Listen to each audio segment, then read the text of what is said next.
morning, everybody. My name is Nicoletta Pirozzi. I'm the head of the European Union program at the Institute for International Affairs in Rome. And it is my pleasure to chair this first panel of our conference on the security and defense dimension of European resilience, overcoming the expectation capability gap. So we start from the assumption that the European Union response to the Russia's aggression against Ukraine was stronger than Putin itself expected in terms of sanctions, in terms of economic aid, in terms of military support, in terms of the historical decision of opening the door to the European Union.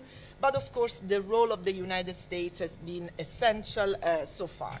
Now we have the second Trump administration, which has given us new awareness. From now on, security of the European Union and its neighborhood will be only in the hands of the Europeans. And this is happening in an epochal change in which we're facing imperialism.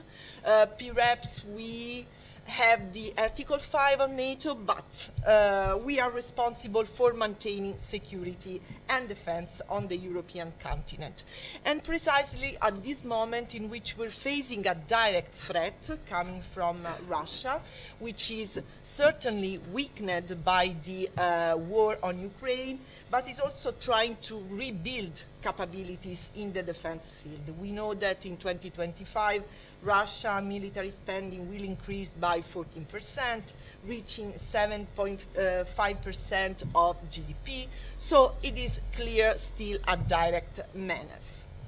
So we think that a change of mentality is needed by the European Union. We've been discussing this also yesterday. The European Union has all the credentials to be a great power, and we can take care of the security and defense of our neighborhood autonomously. But what does this entail in terms of capabilities? We agreed with our speakers today in the panel to address some fundamental questions that we need to answer as Europeans if we want to move forward, if we want to be a credible security provider for our citizens and for our neighborhood. In order to do so, I count on the contributions of a very good panel of speakers.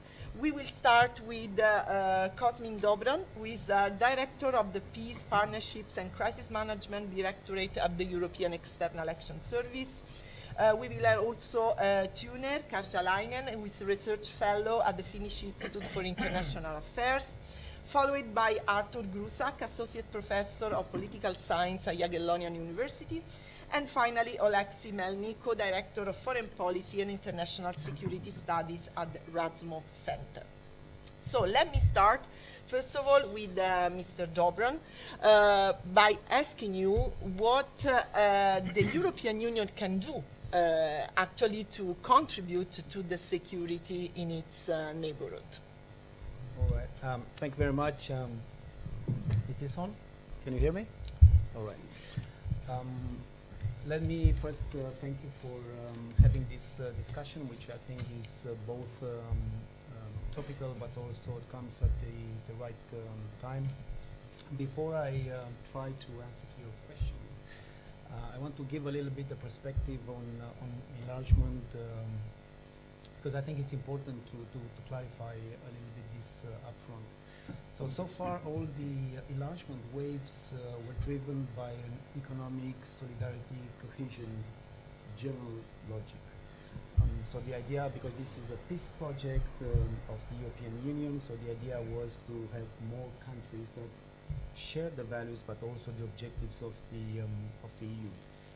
Now, in the current geopolitical context, this is no longer the case.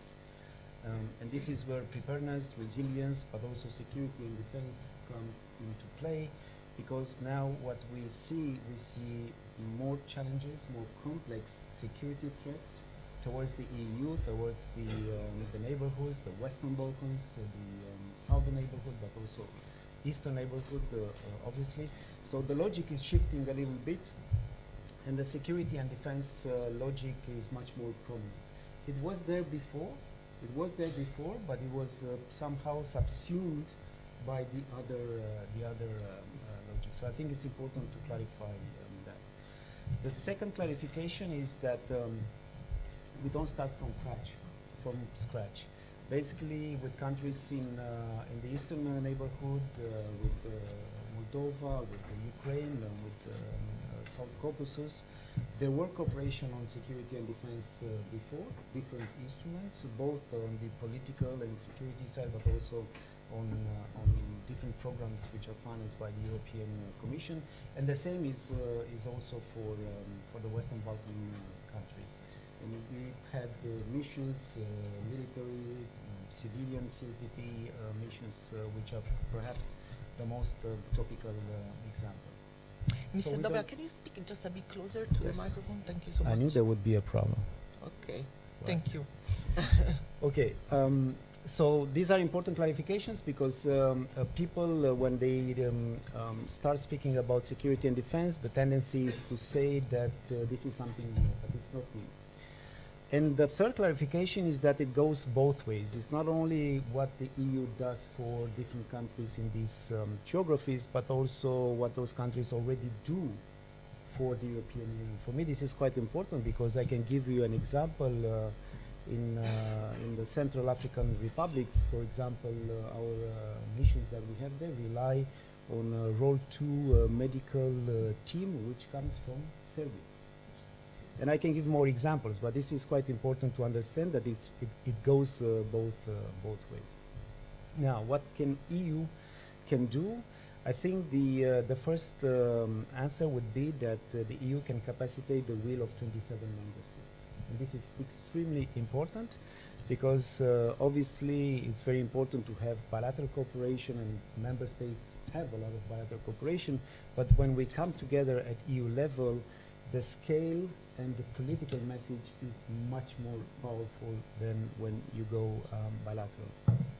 And the second answer is that we basically now use all the instruments and tools that we have in order to partner with these countries in both neighborhoods, in the south, in the east, but also more specifically with the Western Balkans. And which are the most, let's say, powerful instruments that we have on the side of security and defense, because obviously there are other programs which are more under the European Commission.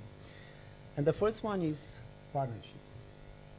We have started now with the new tool, which is called Security and Defense Partnerships. We have 6 countries with which we signed.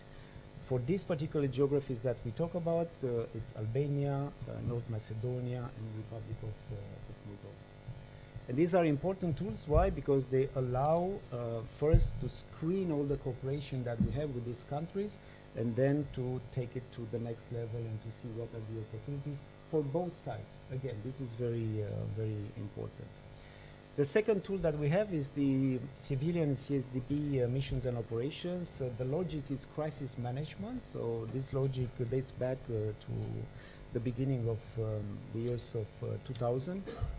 It's still a little bit in a transition, because now the security challenges evolve in a way that actually require a different approach with our missions and operations. I can give you one example. Now a lot of partners, they want to focus more on executive tasks rather than non-executive tasks. This is a demand that we see a lot.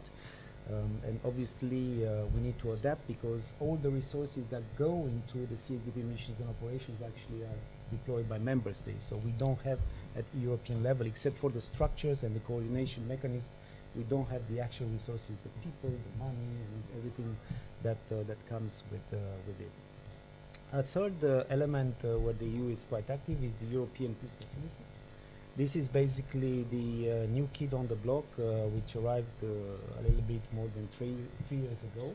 It's very effective, not only in the eastern neighborhood, but and the Western Balkans, but in the world.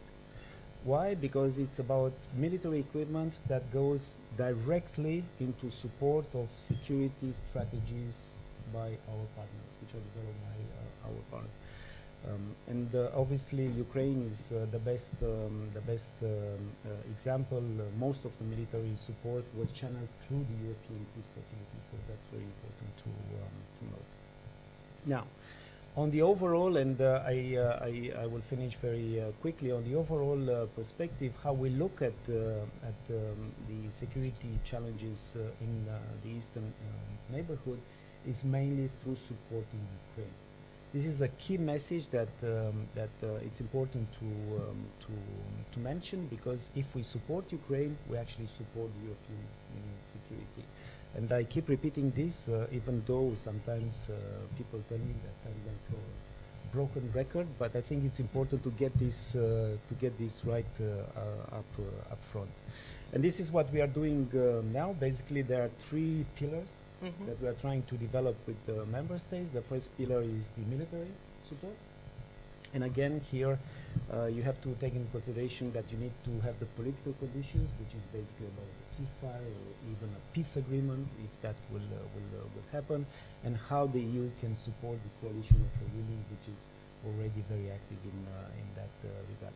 Then you have the civilian, which is the internal security sector of Ukraine. And I can tell you that there are many agencies and structures at the Ukrainian level which basically do a lot. You can start from helping the veterans through how you organize the relations between different internal security actors, so it's quite a lot of work. And the second is the defense sector of Ukraine, which we are trying to basically bring into the defense sector of the EU and make sure that more member states cooperate with Ukraine to develop different defense projects which are relevant for both Ukraine and the EU. And I'll stop there. Thank you so much. Maybe a very short follow-up question in terms of security guarantees for Ukraine. You were mentioning the possible support that the European Union could give to the coalition of the willing that is formed. What do you mean exactly? What are the plans in that respect? Well, it depends, of course, it depends on the parameters of the coalition of the willing itself. There are not many operational details, but generally, if you look at what is needed, I'll give you one example. We consider that if the Ukrainians have a strong armed forces, that in itself is a good guarantee in terms of security. The concept of peace through strength is quite relevant for this discussion. If you think about future threats and what is happening and what Russia is doing, I don't think we can rely on a peaceful perspective.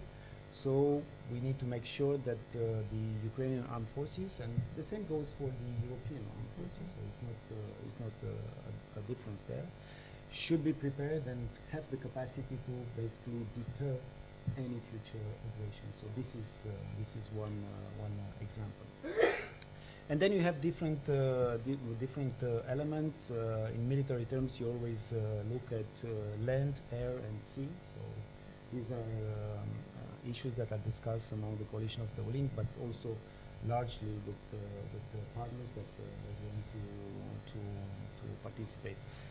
Obviously, it all depends on what's happening with the discussions with the ceasefire, peace agreement. So everything is in flux at the time being. So I wish you success in understanding all the next steps, because obviously it's a big question mark. But the good thing, and this is important, the good thing is that on the European side we know what we are prepared to do. But obviously, we have to make sure that there is a very good sync with partners from the United States. The operational details are extremely important in this context. If you can imagine, we are talking about a large area in Ukraine, which is obviously affected by the war. So that also implies a lot of resources that would be needed to be deployed. And then we also have to look at the other borders that EU countries have with Russia. I think Finland is the example, if I'm not mistaken, is the longest border for EU member states. So it's quite challenging. Thank you so much. Tune. Exactly on this, in a recent paper, you have argued that the European Union is not equipping Ukraine to win the war. You call it the paradox of insufficient aid, which leaves Ukraine in a limbo, whereby we have been able to make Ukraine continue the defense efforts, but not to win the war, basically. So, do you think that this means that the European Union is not able yet to provide adequate capacity building to the neighborhood in these situations of war? Thank you. Thank you so much. So I will provide slightly different perspective to the same reality. I think I agree with you, but I have some critical remarks that I want to make about European capacity building in the neighborhood and especially in Ukraine. This is connected to the InvigoratEU long policy report that we will be writing, but based on my earlier research. I conducted in 2023 50 interviews about basically security cooperation with Ukraine. I went around European capitals asking officials in MFAs, Ministries of Defense, why didn't we support Ukraine more before 2022? And why then our support also during the war has been so limited that it actually hasn't enabled being more successful in the defense effort. And I think it's important to just very briefly look back to when Ukraine gained its independence. In addition to being denuclearized, when Ukraine started to build its defense forces, it was actually denied from support in that effort in the early years because we were concerned about too effective Ukrainian armed forces. The US started building those in the 90s, but European states in large scale were not involved. In the 90s, at some point, Poland, Lithuania started some smaller capacity building initiatives, cooperation, brigade, and these kind of things. But in the European scale, we were not building Ukrainian military capabilities. In the 2000s, the main footprint that Europeans left for Ukraine's defense capabilities is, of course, the Bucharest summit, when we blocked Ukraine's NATO membership path. Also, when we started the Eastern Partnership Program, we systematically, every time Ukraine was asking for having more hard security cooperation as part of this neighborhood policy, we denied it every time. We said that there cannot be no hard security in the Eastern neighborhood policies. 2014 is, of course, a landmark when the war started in Eastern Ukraine. Since then, the US, the UK, Canada started significant capacity building efforts in Ukraine, responding to the requests by Ukraine to build its military capacities in the context of a war. The European Union also started capacity building. I was also contributing to the EU advisory mission in Ukraine, but it was the thing that we usually do, so security sector reform and specifically civilian security sector reform in Ukraine. And when I went around these capitals in Europe, I was asking why was this? Why did we deny more robust military capacity building? And I got 4 explanations, and I'm not going to hide them, I'm going to reveal them. The first one, the most typical one, was that, well, it was the relations with Russia. Most European states that had to prioritize the relationship with Russia. We were afraid of crossing the red line. We were afraid of risking the very important balance and the relationship that we had that also enabled the energy trade, and that it was also part of our idea of security order in Europe. Kind of I have conceptualized this so that it was the center-center security relations, so relations between the European power center and the Russian power center that prevented security support to the periphery in between. So the center-periphery relation was kind of secondary in this context. The second explanation that I received was the civilian identity, not only of the European Union, but also the European member states. Providing weapons to a conflict zone was a taboo. When we were addressing conflicts or crises, it was always the civilian approach. This was part of the norm. We did not even think of providing weapons to Ukraine. The third explanation was that our security political focus was elsewhere, even obviously before 2014, but also after it. We had the migration pressure increasing in Europe, terror attacks. In terms of CSDP, so European Union security and defense policies, the focus was in sub-Saharan Africa, southern neighborhood. We know that, for instance, the European Peace Facility was built in 2021 for the purposes of the southern neighborhood, not for the eastern neighborhood in principle. The fourth explanation was then that we had just very different understandings about what kind of role the European Union should have in capacity building. We did not agree among the member states about the security role of the European Union compared to how we now see it. Now we have a rather clarified picture of it. We also didn't agree on what kind of partner Ukraine is for us. We did not have a shared understanding about Ukraine as a security partner. There was quite a lot of mistrust. Of course, Ukraine had a post-Soviet army. We were concerned about the turbulence in Ukraine, in Kyiv's foreign policy. There was also the misunderstanding that Ukraine would not defend itself.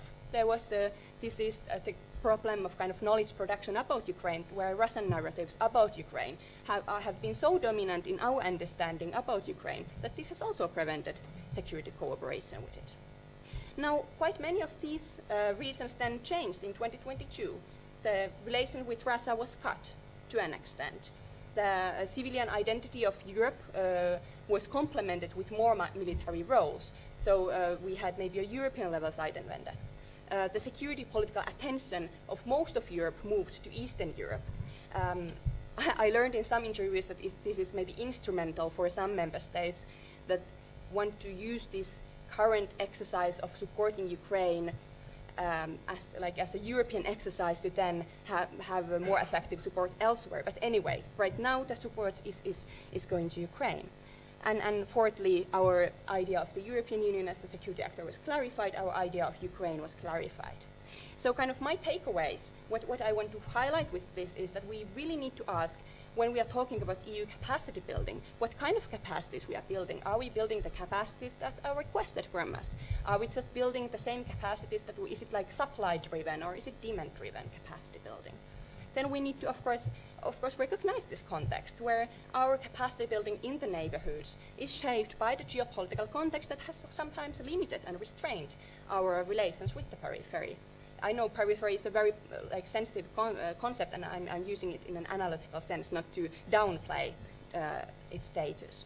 And finally, of course, the conclusion is that these reasons that limited our security cooperation and capacity building in Ukraine before might do so also in the future, not only in Ukraine, but also in other contexts. We can imagine our relations with Russia again at some point starting to limit our security cooperation with Ukraine.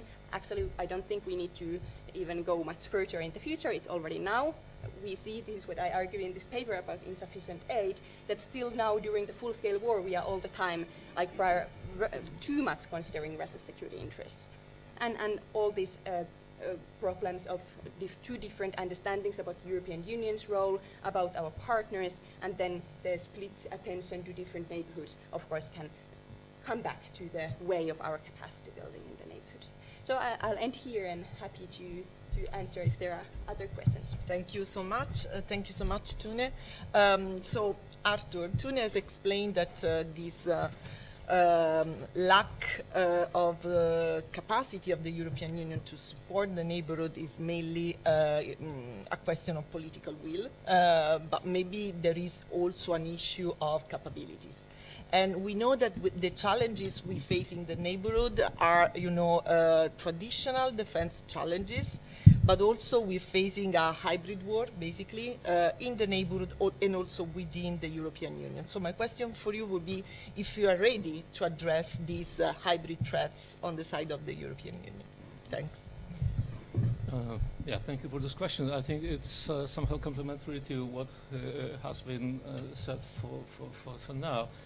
And well, I think that we should start from distinguishing between hybrid threats and hybrid activities, not to say about hybrid warfare, which, well, some say it's already in the European Union, but fortunately we haven't seen some, say, direct, I think it's not working, some direct effects of that.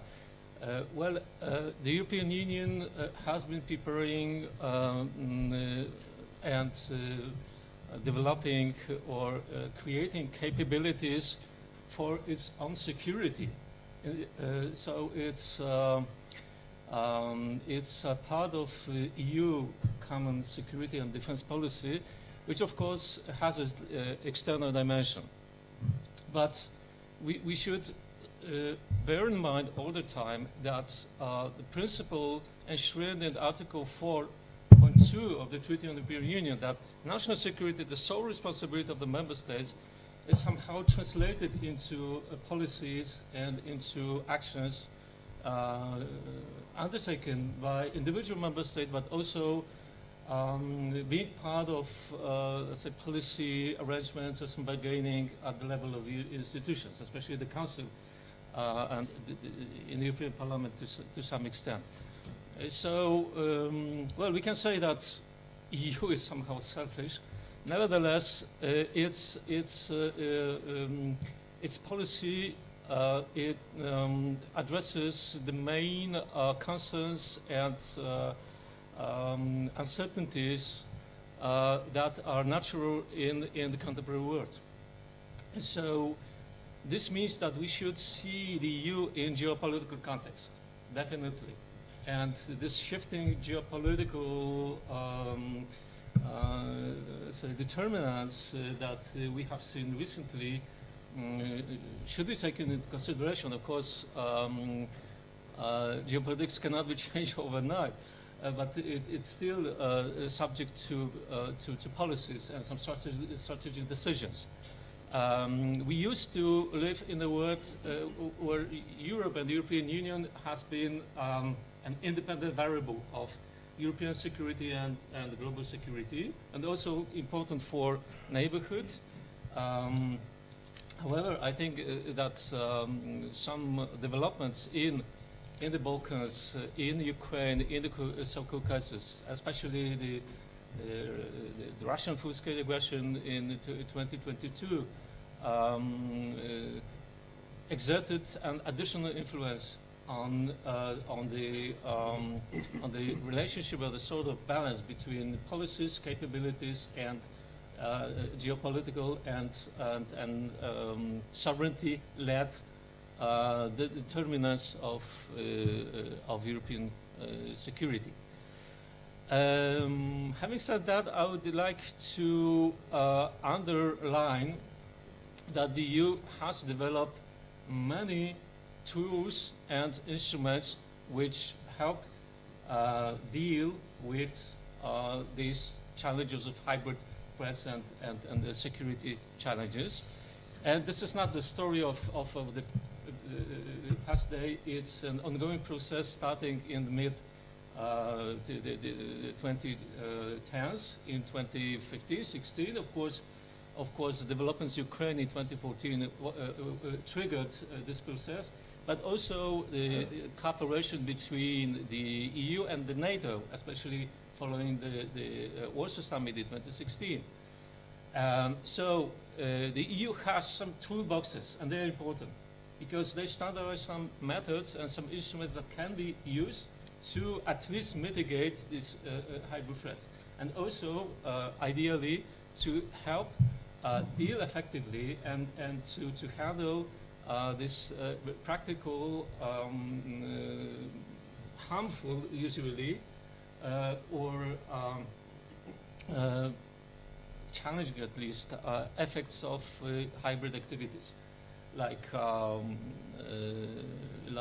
interference in political processes, like subversion, like disinformation campaign, all these active measures that are massively used by Russia, and not exclusively. I would also like to point out that it's not exclusively Russia that is challenging and defying European security and the European integration. There are other revisionist powers. There are also non-state actors which have been increasingly active in this field. Of course, the question is who's going to be the main user of these toolboxes and playbooks that the EU adopted. in 2016 as a general hybrid toolbox. There is also a toolbox for diplomacy, for your diplomacy, hybrid diplomacy. There are some playbooks. There are some institutional units, like well, we have INSAN, the EU Situation and Intelligence Center, and they also have hybrid fusion cell. So I would say that there are some tools and there are some templates that can be effectively used to build situational awareness, to get the EU institution, EU staff, especially in the EAS, in EU diplomacy, prepared better for confronting with those hybrid threats all over the world, actually. There are also some solutions for rapid reaction in terms of crisis management. There is an ICPR platform that can be activated and was activated on several occasions already. It worked pretty well, of course, far from ideal, but okay, we don't live in an ideal world, fortunately or unfortunately. So I would say that the EU is not helpless. The EU has consequently developed some tools, instruments, and some approaches to the problem of the hybrid threats. But actually now the ball is in the member states' court and also neighbors' court. So where the EU has, let's say, a set of instruments or some tools, and it's now the time and also the opportunity for the neighbors, the Western Balkans, or the other states of the EU neighborhood, to take advantage of that, to make use of these. Of course, there are some questions, some doubts concerning, say, validity and plausibility of these measures. Are they really, say, calibrated to the hybrid threats that exist in, say, Moldova, Montenegro, Bosnia and Herzegovina, not mentioning Ukraine, where we have a full-scale war, but accompanied by hybrid activities undertaken by Russia and its proxies. So, so just to conclude, I think I would say that the EU is prepared pretty well for handling hybrid threats, but mostly within the territory of the member states. That's, for instance, why the matter of borders is so highlighted recently. Well, the borders are the first institution of national security, be it external borders, be it internal borders. So the recent reintroduction of border controls within Schengen can be also justified by this. But on the other side, of course, developing European security and defense capabilities for the future. So how do you see this effort playing out in the next few years? Thank you. It's my pleasure with you today. And let me ask a question. How do you know that Russia will attack in 5-7 years? I don't know. Have you agreed with Putin already this plan? Not really. Not yet. But I think that, ruling out this scenario will be irresponsible. Yeah, but I always wonder when I hear like big political officials mentioning this time frame, like 2 years, 5 years, 10 years.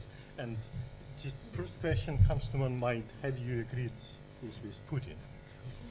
So if this center to center, yeah, according to your article, maybe I don't know. Second, you asked me for Ukrainian point of view and for my advice for Europe.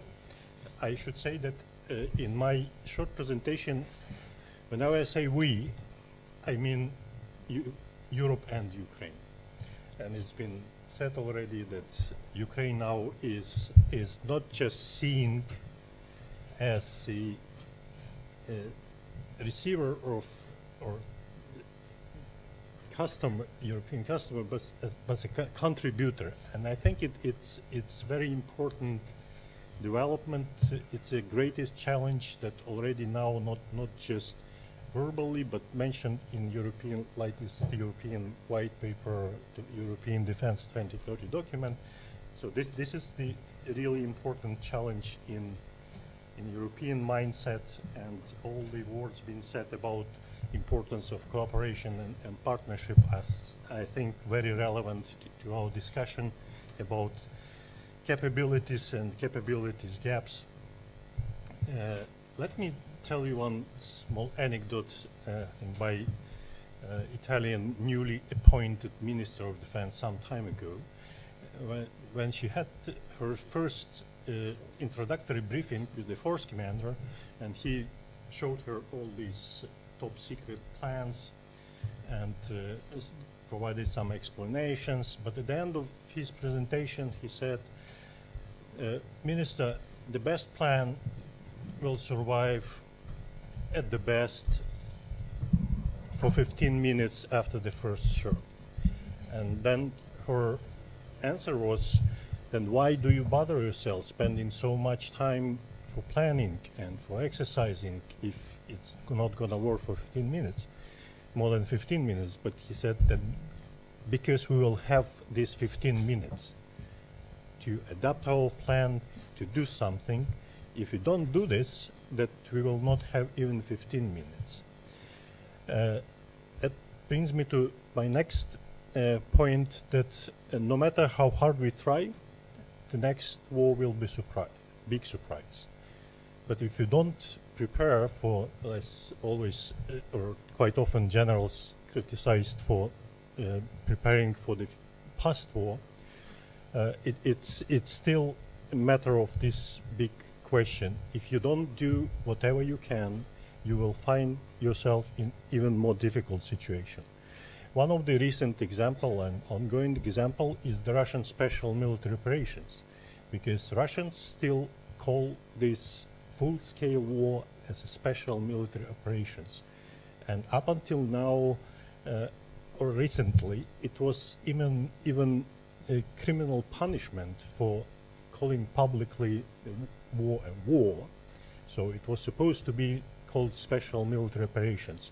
It could be funny, it's kind of this Russian mentality, but there is a serious component, because it started like special military operation, rapid, surprising military attack, military complete defeat, or just forcing your enemy into political concessions. So political objectives achieved. But as we all know, these 3-day special military operations now last more than 3 years. And so Russians did all the preparations for that war. They had experience from 2014 to 2022, but at the end of the day, they found themselves unprepared. And I think if we're trying to analyze these lessons learned, what we did wrong, from probably mid-90s, there was like dominant opinion that the era of big, long wars over, and now out of area operations, expeditionary operations, and well, there was like predominant opinion among strategists, academics, politicians. So that was just a fact, and we all were confident that we are preparing for the future war. But as we see now, the future war, or the current war, is not what we meant to be a future war. And the bad news for all of us, that the future war will be something probably different than what we think now is the future war. In his recent, John Friedman, in his recent publication in Foreign Affairs, his article, "The Age of Forever War," and that's probably nobody of us want to see. And I would say that even if we start to our preparation, invest of all of our resources and devote some resources from other very important areas, that at the end of the day there is no 100% guarantee of success. Yeah, we know all these discussions about capability gaps, artillery, air defense, technology, etc. But in my opinion, and I would like to emphasize that in my opinion, there are three most critical capability gaps. First is time. That's something you cannot compensate with any efforts or resources, money, whatever. Second is will. It's about political will to accept the reality, and it's about willingness to fight. And the third is vision. This should be strategy or lack of strategy based on realistic assessments of the threats, resources available, and resources needed. Well, time. We already discussed about time we have to prepare and time we lost.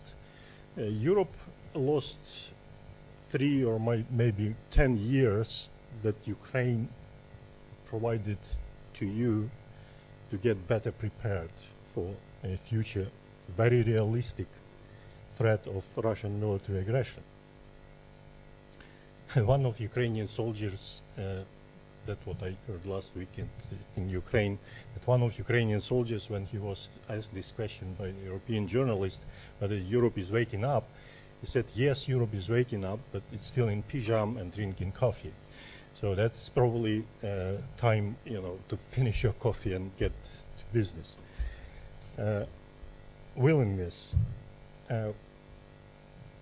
War, I don't remember, I think it could be Clausewitz, who said that war is a clash of wills. And if you talk about willingness, it's about psychology, it's about mentality, it's about, again, bureaucracy. And the last strategy, it's a preparation, not probably, or for both, for getting best prepared for the war you cannot avoid, like in Ukrainian case, for instance, or again, according to many well-known military strategists, it's to prevent the war. It's about deterrence. And deterrence is all about our capabilities and our willingness to fight and enemy's perception of our capabilities and our willingness to fight. To finish my short presentation, what to do now? We should think about actions relevant and proportional to the threat. So again, Russian aggression. If you look at all the documents, listen to all the statements, it seems to me that now Russia is the biggest and the only military threat to Europe. And reading European documents, how to get better prepared for possible Russian aggression, I think that this conventional approach, let's do this and that, defense industry, NATO next, NATO summit, 3 priorities, defense spending, defense production, and Ukraine, thank you. But there is another kind of unconventional, again, it's about political will, that we know the military threat, and we missed the opportunity in 2023 to eliminate this military threat or minimize it to the lowest extent by providing Ukraine enough equipment to deliver military defeat on Russia. And there is still such an opportunity. I'm not talking about sponsoring another Ukrainian counteroffensive, because now we are on a different stage. But obviously there is a very obvious solution, that let's think and do something to eliminate the very, again, obvious military threat of possible Russian aggression.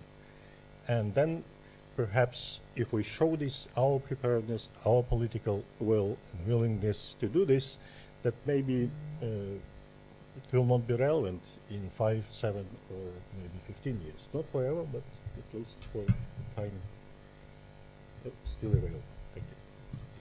Thank you. Thank you very much. I think we had a very lively first round of interventions from our speakers, and we have now some time for questions and for comments on your side. So, who would like to intervene?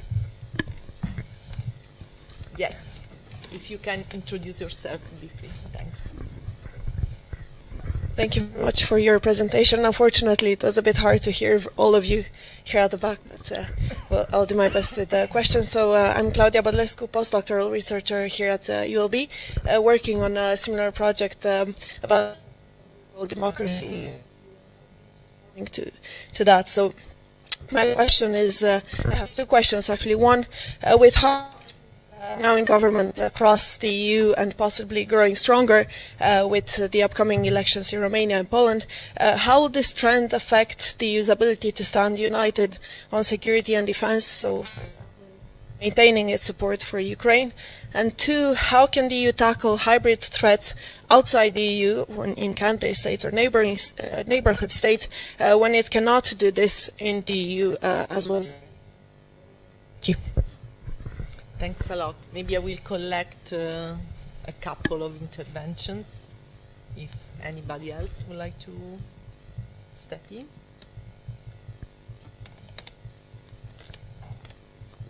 Okay, let's start with the first answers from our speakers. Maybe Artur, would you have to start? Yes. Okay, when it comes to the hybrid threats outside the EU, I'll start with that. Well, the very concept of hybrid threats might appear as a kind of buzzword, because there are so many definitions of that, and there is a huge literature exploring this notion. Nevertheless, we essentially know that it's well, the hybrid threats hybrid threats exist in the area where the vulnerabilities of state, society, economy can be targeted, right? So it's commonplace actually, especially in the states or regions where there are some, let's say, local tensions. There is civil strife, or there are civil wars in particular. We can say that. Well, the war in Gaza is also a form of hybrid warfare. It's a hybrid warfare. Some elements of the war in Ukraine contain hybrid warfare. So, as I said, the EU is ready to assist all the states and governments, or each state government which is willing to take account and make use of these instruments. Of course, they are relatively mild, so to say, but they're soft, because there are usually some best practices. There are also some lessons learned from the previous conflicts, and actually they have one important disadvantage, which is typical for the current thinking about wars and conflicts in Europe and elsewhere. And they echo this famous saying from the World War I, that the military or the generals prepared for the wars that already were. And actually, these toolboxes or the sets of instruments and measures that are developed in the EU are rather reactive and not proactive. And this is a real challenge. And I see an opportunity for the EU as well as for the partner governments to cooperate in working out some proactive measures, especially concerning these typical hybrid activities that have already been identified and analyzed, but also those that evolve, especially in the societal, in the governmental and administrative fields. So there is no one single blueprint for dealing with all the hybrid threats because they differ. But there is, of course, a general framework for tackling hybrid threats. And I think that EU has done quite much when it comes to identifying hybrid threat, when it comes to putting forward some plausible solutions to work out a general response, which is also seen in the EU. For instance, strategic communication is important when addressing hybrid threats that affect the whole public, the general public, right? To shape the awareness, or to also somehow form the mindsets in order to be more resilient to these hybrid activities, especially those that have malicious effects and have some malicious intents as well. What was the first question? I'm not sure it was addressing me. I mean, if you want, maybe we can give the floor to Cosmin to reply. Right. Thank you very much. Whenever I hear Romania, I feel obliged to answer because Yes, I come of from course. Romania and I know a little bit about Poland as well. But EU unity. EU unity is basically forged by representatives of governments. Governments rely on support from their citizens, elections, so on and so forth. So that's where the problem is. Because in the last 30 years, basically, there was no serious discussion about security and defense with our citizens. And our citizens have completely, sometimes, misunderstandings about what is happening. And there are good reasons, or there were good reasons not to do it, but now I don't think we can avoid that discussion. If you go and do research and ask citizens in the EU, are you okay with increasing the defense capability of the EU they would say, great, 99%. Second question, are you willing to give up the second house or the second car for that? That's a different story. So I think it's important to have this discussion. I think we need, and it's our duty as well, to bring more this discussion on what is happening. And start with simple numbers. How many troops Russia has and how many troops Europe has? Just compare numbers. And then you'll see, and what is happening. Russia increasing and what's happening in the EU. So these are important discussions, and for me, this is how you forge the EU unity. I think the good development is that basically, since Crimea, I think there is no government in the EU that does not understand now that we cannot actually trust statements or whatever comes from Moscow. I think this is really, really a good development. And this is what was happening in the last years. Basically, many countries thought that, okay, if we engage, if we do more trade, gas versus whatever, investments, then we will find solutions. And I think Ukraine, what happened, proved that we were wrong. And I think we have to admit it. Now, the second question is about how can we support others if we cannot do it at home? Well, I think actually we have a lot of things to learn from the Moldovans because they were quite effective in deterring the hybrid attacks, and they were quite strong. And we have a lot of things to learn from Ukrainians. Why disinformation does not work in Ukraine? Because they understand very clearly who's the enemy and how it works. And this is perhaps the best lessons learned for us in the EU.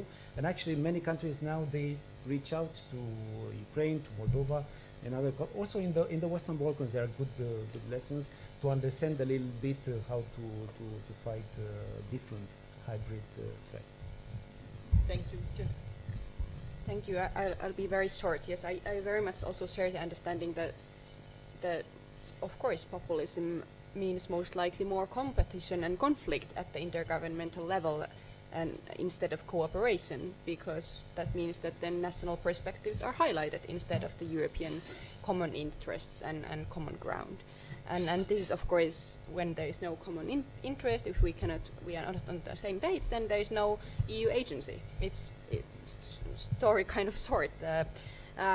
In terms of what it would mean for Ukraine, and I think it's actually really important to note that now that we are planning the potential security arrangement, or however you want to call it, we are planning it with some governments, but then the governments implementing the security arrangement, was it guarantees or even deployment or some kind of mission or it's just something else. So the governments implementing this arrangement might be different governments. And I think it's just important to acknowledge that it includes then some risks for the other participating states, especially if the arrangement is a very risky one, especially because the political context now also includes the more uncertain US, not only uncertain in terms of what is their Ukraine policy, but also uncertain in the sense that all European governments are just trying to make sure that the US commitment to the European defense remains. So indeed, I very much share the analysis that this rise of populism or right-wing actors creates a lot of challenges and real risks also to addressing security issues and problems. Then the solution, of course, at the European level has been flexible solutions, so that we do something where we can overcome obstacles. So, and I think the European Peace Facility is a rather good example of an instrument that has like inbuilt flexibility, so that it is possible that countries can just like opt out from cooperation. Then, of course, there are countries such as Hungary that don't want to use the opt-out and then can block the use of these instruments. And then, therefore, we then need even more flexible arrangements, such as a coalition of willing. And then the question for the European Union is that how we make sure that these flexible arrangements are aligned with the EU policies and somehow remain close to those. And I think there is a lot of work that we can do. And for instance, I think this is something I wrote to the TEPSA pre-presidency recommendations recently, that it's actually a role of also the Council presidency to ensure that these kind of ad hoc formats where European member states are participants somehow are connected to the EU policies and policy making and the institutions. And here the Council presidency, for instance, can do something. Thank you. Thank you, Tina. Alexi, any remarks? Maybe briefly. Yeah, there is nothing new about hybrid. The only notice is that Russian example. I'm not just saying that Russia is the only country weaponizes almost everything, and again, it's about technology. It's about food security, which was probably not relevant 100 years ago.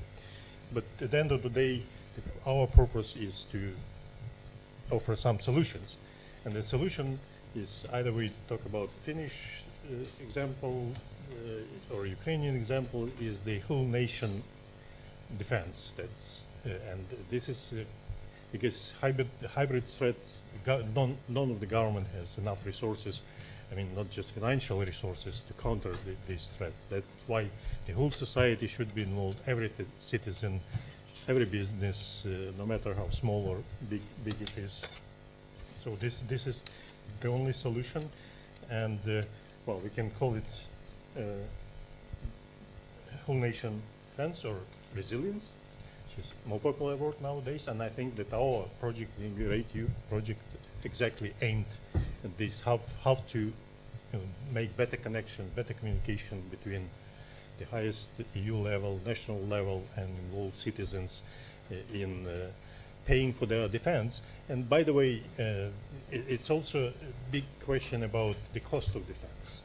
And here, I think the key answer is the communication, proper communication, because I've seen some calculation of how much cost for every European citizens is 3-year or annual support provided to Ukraine. And in some countries, it's like 2 cups of coffee every citizen. So that, but the populist will say, okay, you don't have pensions, healthcare, because you spent all money on defense. I mean, not supporting Ukraine, but the European defense.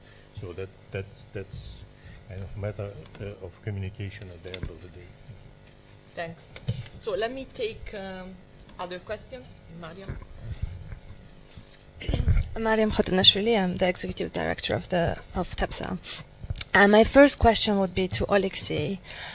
It seems to me that the future of Ukrainian security and consequently Europe's security is being decided actually now as we speak. We saw some kind of exuberant photos of 4 heads of state and government visiting Kiev last week. From the Ukrainian perspective, what would you expect the EU and its member states and the coalition of willing to achieve in any possible peace negotiations between Ukraine and Russia? That would be my first question. And the second question would be to everyone else on the panel, more looking ahead in a long-term vision of the European Union. Now, there's a lot of discussion and very serious steps that's been taken in terms of stepping up defense industries, which is undeniably very, very important. It's extremely necessary, but I wonder if that's sufficient in order to guarantee European security and to provide the deterrence that we would wish it to provide, because it seems to me that Europe needs to change its mindset from being a receiver of security to the provider of security. I think that mindset shift is much more than just rearmament, and I'd like to have your views on that. Thank you.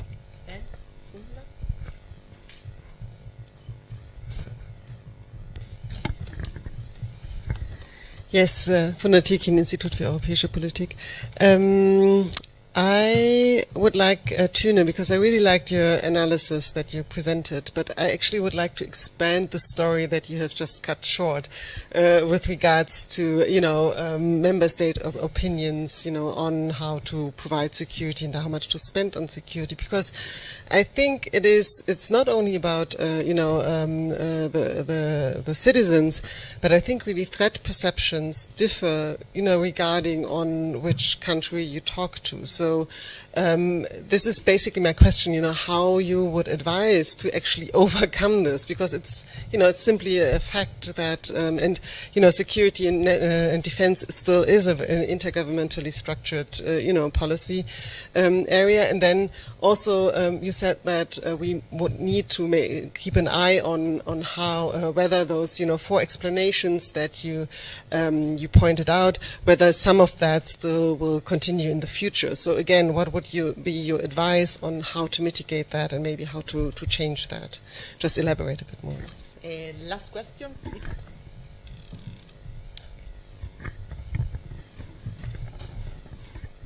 Mirza Hidrahim, visiting scholar at the University Duisburg-Essen. I would like to ask Mr. Dolan, a few weeks ago there was the first EU Central Asian Summit in Samarkand. Can you please a little bit elaborate EU Central Asian relation, status and perspective in security field? Thank you. Would you like to, very quick? Yes, please. Just a very quick question. Thank you. Maciej Stępka, Jagiellon University in Kraków. So we talked a lot about military capabilities. So I would like our panelists to name at least 1 or 2 civilian capabilities that are key for increasing resilience in the EU and its neighborhood. Thanks a lot. So let me go back for a last round that should be very quick to our speakers. Alexei, you want to start? Yeah, thank you. Well, we know, I assume not just in Ukraine, but we all know what is at stake if Ukraine fails.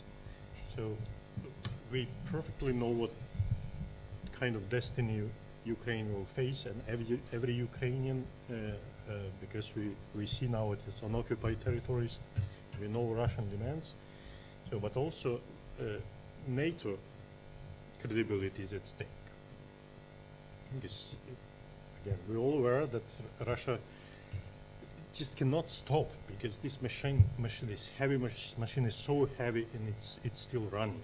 So it's a war machine. It's about Russian industry, economy, and it's about 1 million Russian veterans that Putin just cannot offer them anything but the war.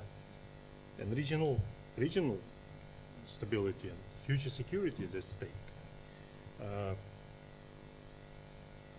Negotiations, what do we expect from negotiations?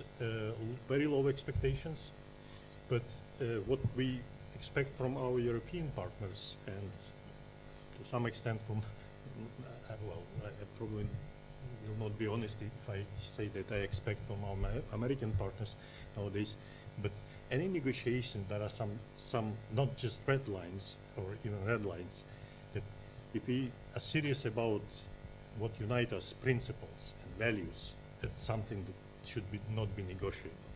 So if we stay on these principles, then we can secure some kind of success that the aggressor will not walk away, not just unpunished with the big trophies. That's probably all I can say. Thank you. Thank you, Alexei. Tune. Thank you. I think I'll not answer everything, but thank you for the questions, very good ones. Maybe I indeed think that the problems that I mentioned still are there and continue.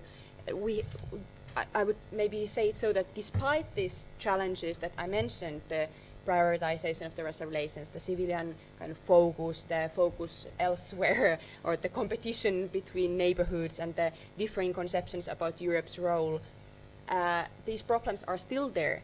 Now, for some reason, during the full-scale war, we have been able to act despite these problems. They have been solved to an extent that has enabled joint action. And maybe the silver lining in this is that I think we have the experience in the EU that usually when we act together, it facilitates further joint action. So this exercise that we have now had with supporting Ukraine, I think will facilitate more similar kind of security political agency in the future.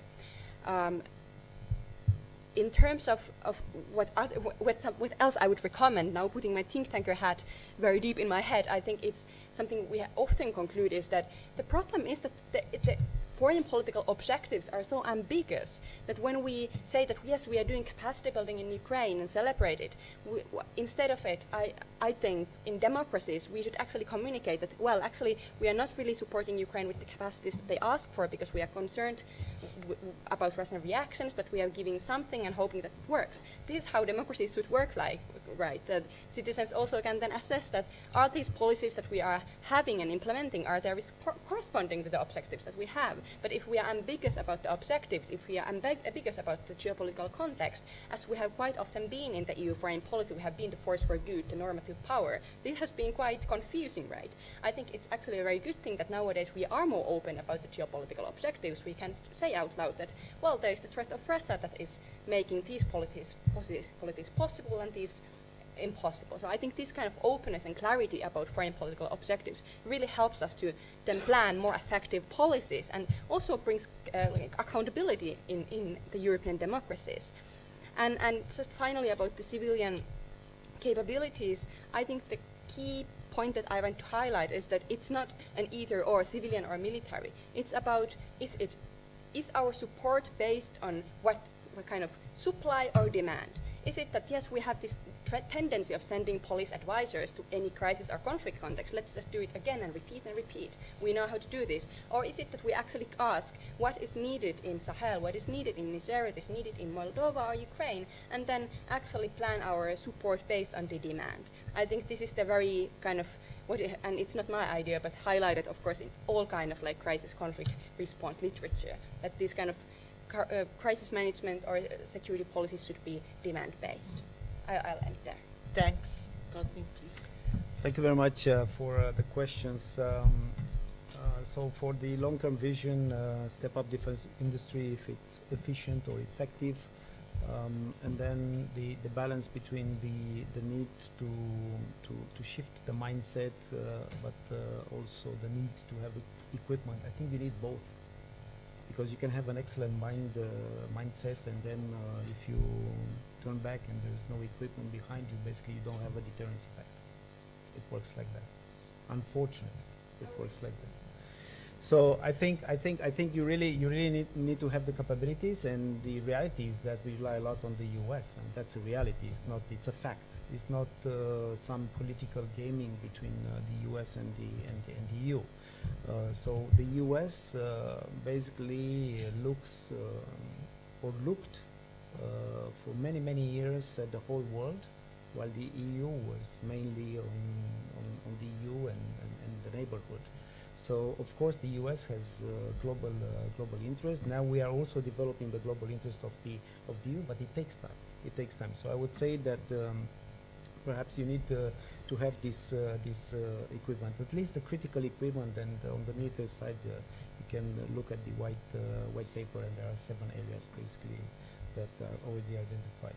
Threat perception, which differs in member states, I love that, because I don't want to have the same threat perception. I really think that why the EU is perhaps better at addressing the complexity of the threat is because you have different assessments coming from 27 member states. And I can give you an example. Sometimes it's either the assessment which is from the south or from the north, from the east, so it's always a combination. And I think this is a good thing, unless it blocks action. And I think this is where the risk is, because basically member states can differ so seriously that there is no action, and that's perhaps the highest risk for the EU. EU Central Asia perspectives, quite interesting question. Thank you very much. I think the mindset in Central Asian countries is shifting. I don't think they look with positive eyes what is happening in Ukraine, because historically they belong to the same space, and I think now there is a bit of a reassessment in several countries in Central Asia. I can tell you that perhaps the most recent development is that there is an interest on discussions on security and defense. I'll leave it at that, but clearly there is an interest. And of course you have differences between different countries in Central Asia, so I don't want to put the same. Key capability, cybersecurity expertise. And it's both civilian and military. Without that, you have large sectors in the EU which are unprotected. If you don't have the people that actually know how to defend or to react, basically you are defenseless when it comes to threats. So for me, this is a key capability that needs to be developed, and it's about people who know how to handle this. And they're not that many. They're not that many. And Artur, finally. Well, industries do not win a war. Actually, they are extremely important for carrying out military activities in wartime. In peacetime, and I still believe that we in Europe, at least the EU, is in peacetime. It helps develop the capabilities for deterrence and for dissuasion. And of course, in the case of the EU, it's a question of time again. This time factor is so critical, because the building of deterrence capabilities started too late. Actually, it just already started, but the effects can be seen, at least according to the white paper on defense capabilities, in around 2030. But there is no guarantee that the EU will be ready to wage a full-scale war. Of course, this is the worst-case scenario, and it's not the well. We used to talk about it, to think about the EU as an actor in times of full-scale war.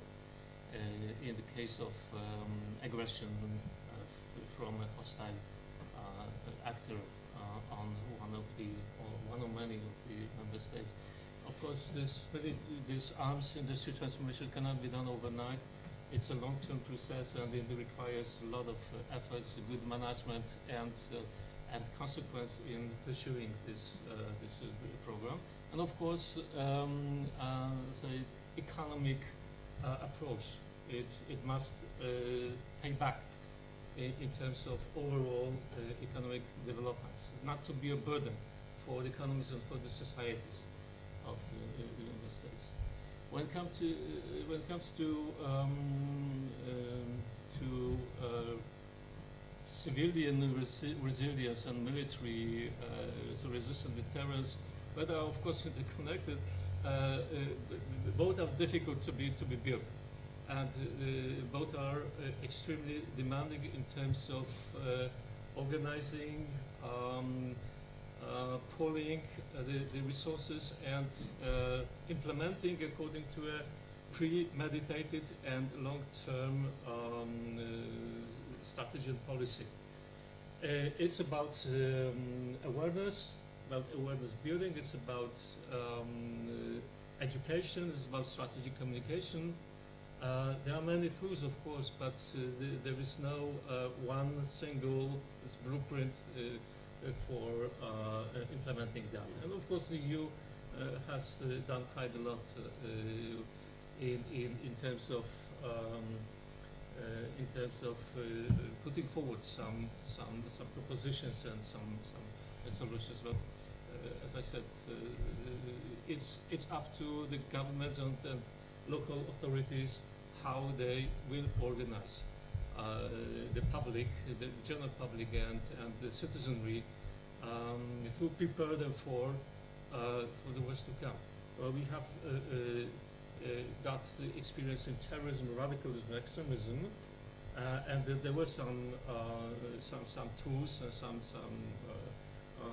playbooks that were adapted and were partly implemented. Of course, it's not a guarantee, but nevertheless, it helps mitigate and to raise awareness among the general public. And the final, when it comes to the cooperation between the EU and neighboring countries, I think that the exchange of information is really important because it helps to build this awareness and to make our neighbors really well aware of the real threats that emerge, and the cooperation between the relevant authorities, including intelligence services, which is happening also concerning not only military threats but also organized crime threats or terrorist threats. It's it's ongoing, but far from expectation because of a number of factors, determinants that I'm not going to elaborate on. Okay, thank you so much, Arthur. I'm sorry we took a few minutes from your lunch, but I think we addressed some very crucial issues that deserved some more time. So I will thank the speakers. If you can join me with an applause. And